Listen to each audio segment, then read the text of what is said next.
আসসালামু আলাইকুম। আপনাদের সবাইকে স্বাগতম আইসিটি ওয়ার্ল্ড ভিডিওতে। আজ থেকে আমরা শুরু করতে যাচ্ছি একটি পূর্ণাঙ্গ মাইক্রোসফট ওয়ার্ড সিরিজ।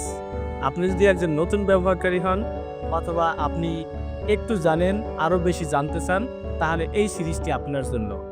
আজকে আমরা পার্ট 1 এ জানব মাইক্রোসফট ওয়ার্ড কি এবং কিভাবে একটি A4 সাইজের পেজ এবং লিগ্যাল পেজ ক্রিয়েট করতে হয়। তো আমরা সরাসরি আজকে আপনাদের চলুন স্ক্রিনে দেখা দেই কিভাবে একটি A4 সাইজের পেপার ক্রিয়েট করতে হয় এবং সেভ করতে হয়।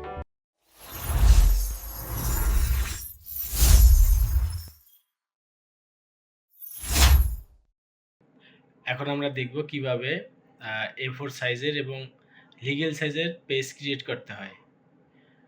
প্রথমে A4 সাইজের একটি পেজ ক্রিয়েট করতে হলে প্রথমে আমাদের মাইক্রোসফট ওয়ার্ডটি ওপেন করতে হবে।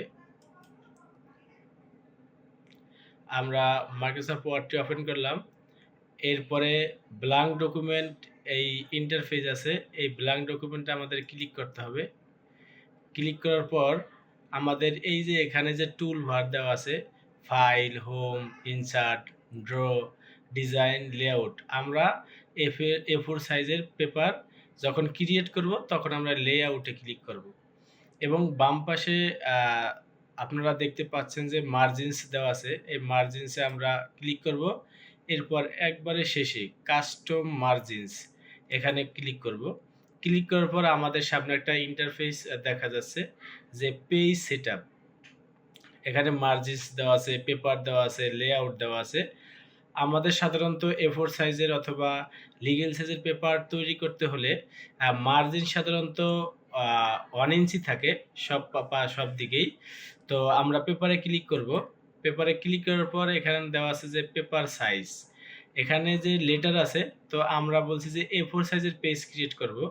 এই যে এখানে আছে লেটার, আমাদের A4 সাইজে আনতে হলে আমাদের এখানে ক্লিক করতে হবে। এরপর যদি আমরা একটু নিচে স্ক্রল করে যাই, এখানে যে A4, এখানে যদি কেউ যদি বলে A4 সাইজের ক্রিয়েট করতে, তাহলে A4 এ ক্লিক করবেন।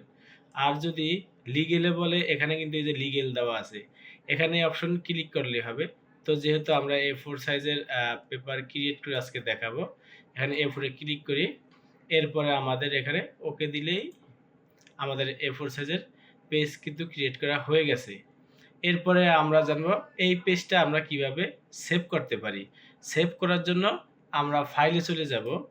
ফাইলে যাওয়ার পর এখানে দেখা যাচ্ছে সেভ এস, এই সেভ এজে আমরা ক্লিক করব। সেভ এজে ক্লিক করার পর আমরা দিস পিসি নামে এই যে এখানে আছে লেখা আছে, দিস পিসিতে ক্লিক করব। ডাবল ক্লিক করার পর আমরা এখানে নিচের দিকে যাব, এখানে যে দিস পিসি এখানে ক্লিক করব।